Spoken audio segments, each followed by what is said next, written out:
In today's video, I have another mock test for you. Today, Miss Huynh has agreed to help me out, and you will see her answers, my commentary, and her score. As you can see from the video description, she does very, very well. So, this is a good opportunity for you to see what a very high-scoring IELTS test looks like. If you don't know, my name is Kevin. I'm a former IELTS examiner, a current IELTS speaking teacher. And let's begin. All right. So good afternoon. My name is Kevin Doyle. Can you tell me your name, please? My name is Huyen. All right, Miss Huynh. Now, in this first part of the test, I'd like to ask you some questions about yourself. So let's talk about where you live now. Do you live in a house or an apartment? I live in an apartment. It's a two-bedroom one with a huge balcony. And what do you like about your apartment? I love that it has a lot of sunlight in, and it was one of my biggest criteria when choosing this apartment. I Why? and my I love it when everything is under the sun and it's warm, so it looks cozy. And whenever I come home, I feel very relaxed. What's your favorite room in your apartment? Oh, I think the living room because it's connected to the balcony and it's spacious and everything we love to do happens in the living room. Hmm? Would you change anything about your home? Actually, yes. There's one small bedroom that has a really small window. So the light that comes in is minimal to the point where I don't think it was ever fully lit naturally in that room. And I would love to have more sunlight come in. I am so far all I talk is sunlight, so I'm pretty all about it. All right, let's talk about friends. Do you have many friends? Mm, I don't know if you could say that I have many friends, but one of my close friends said she was in envy with how many close friends I have. But I don't personally think that I have a lot of friends. I only have a few very close friends. How important are friends to you? Very. I mean, if anything, whenever anything happens in my life, I have someone to talk to. And it's always one of my friends, one of my close friends. Where do you often meet your friends? Um, at a coffee shop or at a restaurant. And nowadays, even we even come over to each other's houses. Do you prefer to spend time with one friend or with a group of friends? Definitely one friend Hmm. over a lot of people, Why? because I really value connection and being able to get to know or hear stories from another person. And I feel like if there are too many people, the stories are usually superficial and you can't really get into the real stuff. You can't really hear people share about their deep thoughts or true concerns. Do you have a friend you've known for a long time? Uh, I think, oh yeah. I recently was able to reconnect with my childhood friend from primary school. So definitely she is that person. Thank you. Let's talk about books and reading. Do you often read books? I wish I could say I do, but I only pick up a book from time to time whenever I remember to do that. I wish it was more a habit. Do you read more or less now than when you were younger? Definitely much less. I remember going through novels, huge volumes of something, but now, for some reason, I should get back to it. Thank you. It's a really good copy.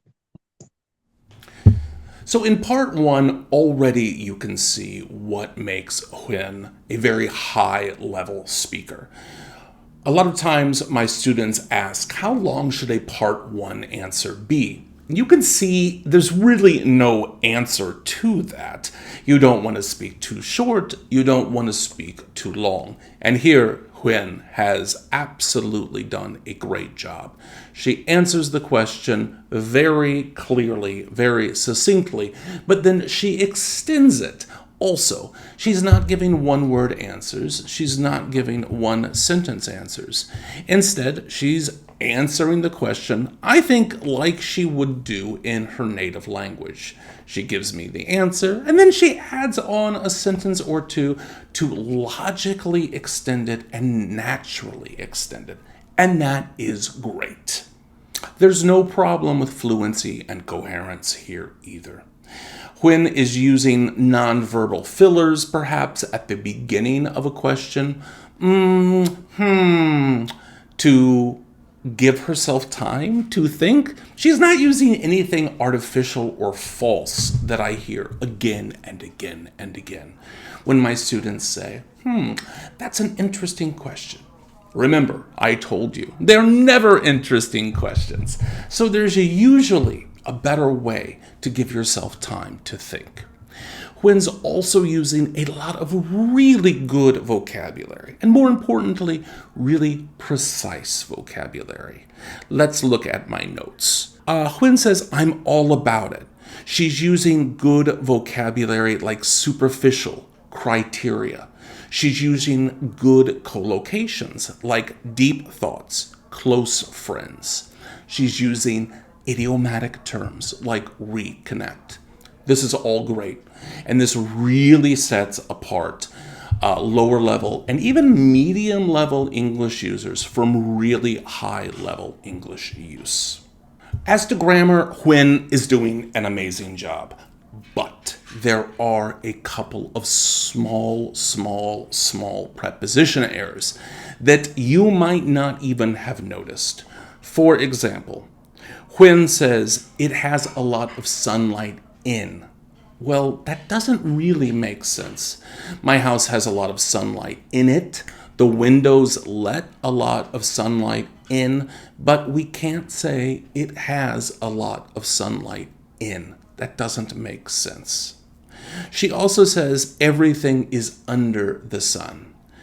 That doesn't really make sense because we have an idiom in English, everything under the sun, meaning everything. So when she says everything is under the sun, that's not really how we use that preposition. I would say everything is in the sun. Something is in the sun. So these are very small grammatical errors, and you're going to see that this is going to affect the grammatical range and accuracy score. As high as Huynh is, this is still a problem. As to pronunciation, there's 3 times where Huynh is drawing out the word she's saying to give it emphasis. She does it with very, she says definitely, she says really. This is great, and this is something a native speaker will do all the time. When Huynh does this, she is showing an understanding of advanced phonological features on how we use pronunciation to add emphasis to her speech. She's also giving herself a little time to think. She knows the answer is definitely, so when she says, oh, definitely, she's giving herself a second or two to prepare what comes next. This is terrific. Let's move on to part 2. Now, in this next part, I'm going to give you a topic that I want you to talk about for 1 to 2 minutes. And before you begin, you'll have 1 minute to think about what you're going to say, and you can make notes if you wish. Do you understand? Yes. Okay, and you have a pencil and paper there, and I will share my screen with your question. I would like you to discuss a product you bought but returned in the end. All right. Remember, you have 1 to 2 minutes for this, so don't worry if I stop you. I'll tell you when your time is up. Can you start speaking now, please? Sure. To begin with, I'd have to share with you that I'm not a big fan of online shopping, especially when it comes to something you put on yourself, like clothes or accessories. So this one, but from time to time, I forget that I don't like it, and I would browse mindlessly online on some shopping websites. And suddenly I decide that it's a good idea to do so, to buy something from that shop. And this time I bought a dress and a shirt from a random Facebook shop. So that's one big red flag. This is a shop I've never bought from before. But again, I didn't remember. So come here comes the delivery. I open it and try things on, and oh my God, like not only the fabric felt bad, but also it didn't look good at all on me. Something was something was always off. Either the neck was a bit too big, or the part of the sleeve was a bit with the loose threads. So I decided I had to just return these things. And that was another ordeal I had to go through. I had to contact the shop, and then the shop had to send me their delivery person. And then I had to wait for the delivery person to arrive and then pack the products back into their original packaging form as much as well as I could. Thank you very And much. Thank you very much. Again, in part two, fluency and coherence, I have no problem. When speaks for the full 2 minutes, you know how important that is. She's also using a variety of discourse markers, connectives. Everything is very natural. Everything sounds very natural. As to her lexical resource, we have Huen saying a big fan from time to time, browse mindlessly, a red flag, something was always off. We have a lot of idiomatic terms, collocations, some advanced vocabulary. All of this is when speaking with a very precise manner. As to grammar, I caught no mistakes in Huen's part two response. Pronunciation, again, we see her using stress and intonation in her voice to give emphasis. For example, she says to do so, to buy something, not only, also another. This gives great intonation, great stress. I love it when my students do it because it's a really high level feature of pronunciation. Remember, pronunciation is more than just getting the words pronounced correctly. It's about being able to show emotion in your voice. It's about being able to convey very precise meaning using only the tone, rhythm, stress of your voice. It's very high, but if students can do it, I absolutely love to hear it. Let's go on to part three. Some interesting things happen here. Now I'd like to, or we've been discussing a purchase that you made that you had to return. And I'd like to discuss with you some more general questions related to that. So first of all, let's just discuss advertising. Do you think advertising has an effect on people? oh, definitely. Especially when you see ads all the time like that, they have become ubiquitous. You can't really escape them. even if you don't watch TV or don't go online to read news, you play a game, there's an ad. And definitely the way, however they picture, advertise their goods, it will stay in your mind subconsciously. And the next time you go into a shop, your purchasing decision will definitely be affected by that ad you saw somehow.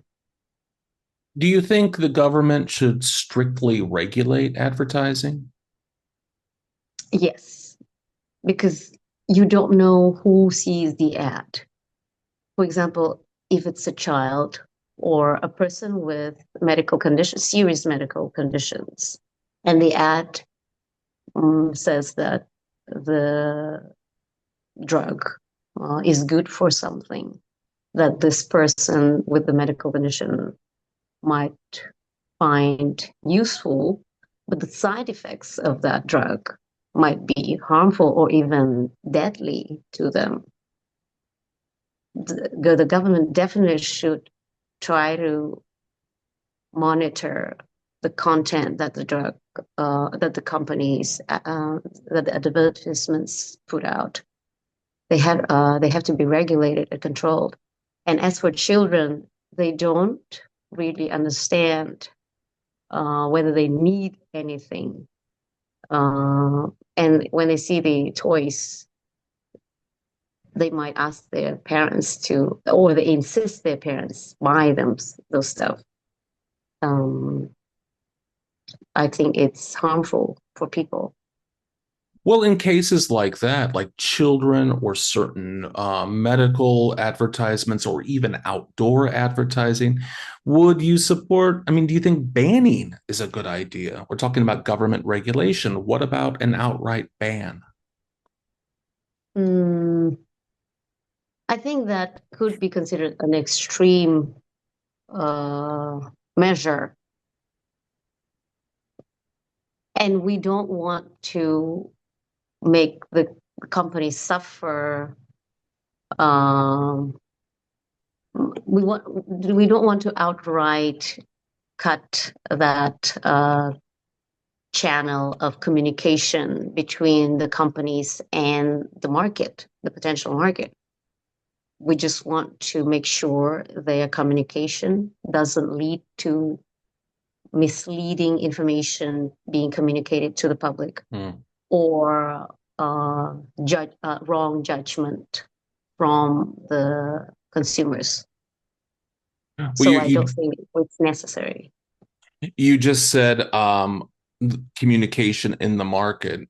Does consumption drive, like consumer purchasing? Does that drive the economy? Oh, definitely. So, as per my limited knowledge of how the current economies develop, consumers drive consumption, and the more goods that are sold and purchased, the more money is being uh, flown into the market and within the market, and somehow that leads to more. As the capital flows freely and there's more opportunities to uh, for investment. They can People who get access to companies getting access to this capital will be able to reinvest this capital and produce more goods or develop Mm. their products or something better. Is there any Um, downside to consumerism, consumption having such a large role in the economy, like you're saying? yes, definitely. When a country depends too much on its economy being developed through this channel, they start to deviate from producing actual goods. Sometimes they just come up with uh, something totally new to sell, that it doesn't actually bring people value, real value. So then people just start buying things that, or exchange things that don't really matter, like Thank, food. thank you very much. No, That's the end of the speaking test. Again, in fluency and coherence, Huynh is not really having a problem, although in part 3, Huynh is of high enough talent that I am asking her the most difficult questions that I can. Remember from my other videos, as an examiner, I have some choice in what questions I ask Huynh. Here, because she's done so well in part 1 and part 2, she is starting at the medium questions and then going to the high level questions. Now, this leads to a little bit of a fluency and coherence issue. For example, the scoring rubric says at a 9, any hesitation that occurs is used only to prepare the content of the next utterance and not to find words or grammar. I don't know that that's happening here. At an 8, we have hesitation may occasionally be used to find words or grammar. I think that's what's happening here. It is not all content related. Again, these are difficult questions, but when we're talking about a band 8 or a band 9, IELTS really expects a lot. So, can Huynh get a 9? I don't know. Let's look at Lexical Resource. Again, Huynh's using great language. Subconsciously, ubiquitous, deviate.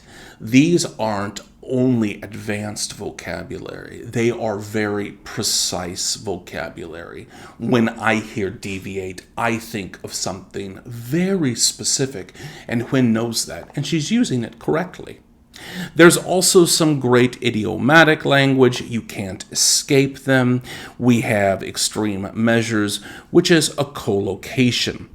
Now, we do have a small problem. Huynh talks about money flying into the market, and I wouldn't say that. To me, idiomatically, money flows into the market. This is a mistake, and it probably prevents Huynh from getting a 9 on Lexical Resource in vocabulary. At a 9, I want total flexibility and precise use in all context, and sustained use of accurate and idiomatic language.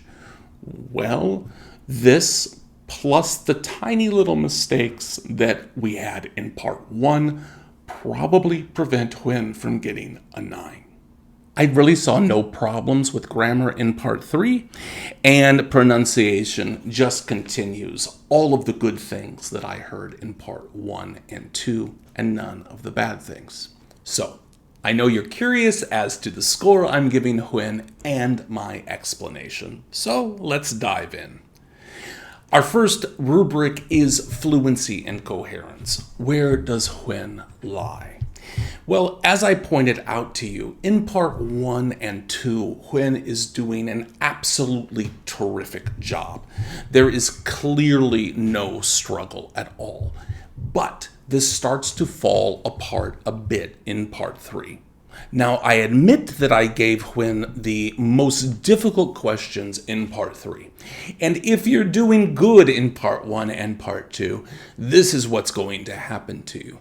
This is a bit of good luck, though, because it's the most advanced questions that allow you to use the most advanced language. But what happens to Huynh's fluency and coherence here? Well, at a band 9 in fluency and coherence, any hesitation that occurs is used only to prepare the content of the next utterance and not to find words or grammar. That means that you are not looking for words. You're simply preparing. I did not get that impression here. In part 3, it seemed to me that Huynh was clearly looking for words. At a band 8, hesitation may occasionally be used to find words or grammar, but most will be content related. I think that's what happened. Part 1, absolutely fine. Part 2, absolutely fine. Part 3, we start seeing a little bit of a struggle in terms of finding the words. It's perfectly natural given the difficulty of the questions. However, it will keep Huynh from getting a band 9 on fluency and coherence. Looking at Lexical Resource, a band 9, total flexibility and precise use in all context, and a sustained use of accurate and idiomatic language. Remember, we talked about some very tiny small mistakes that Huynh made with some idiomatic use and some prepositions in those idioms and phrases. To me, that is enough to keep her from getting a band 9. At band 8, she is discussing all topics readily and flexibly. She's conveying a precise meaning. She's doing a skillful use of less common and idiomatic items, despite occasional inaccuracies. I think that's where we're at. If we were able to eliminate those very tiny mistakes, then we could go up to a band 9. But as of right now, we are not there. Looking at grammatical range and accuracy. Again, Huynh is an 8.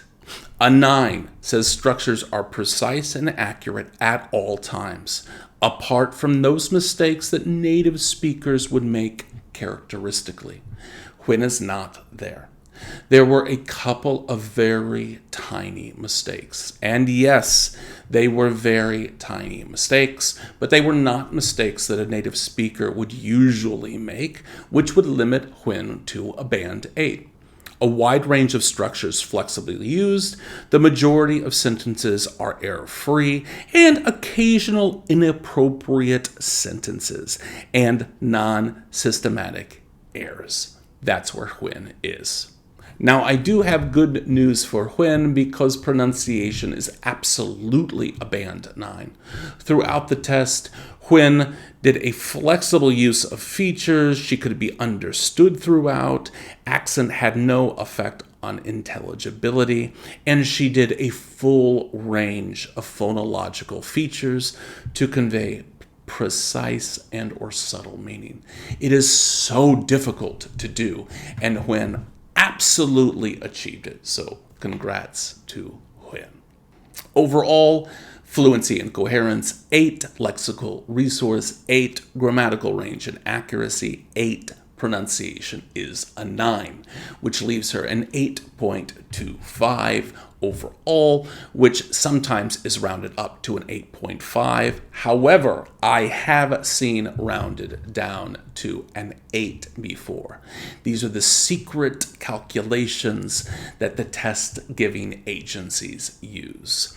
So we can safely say the range of Huynh's score is 8 to 8.5, and for me, it is 8.5.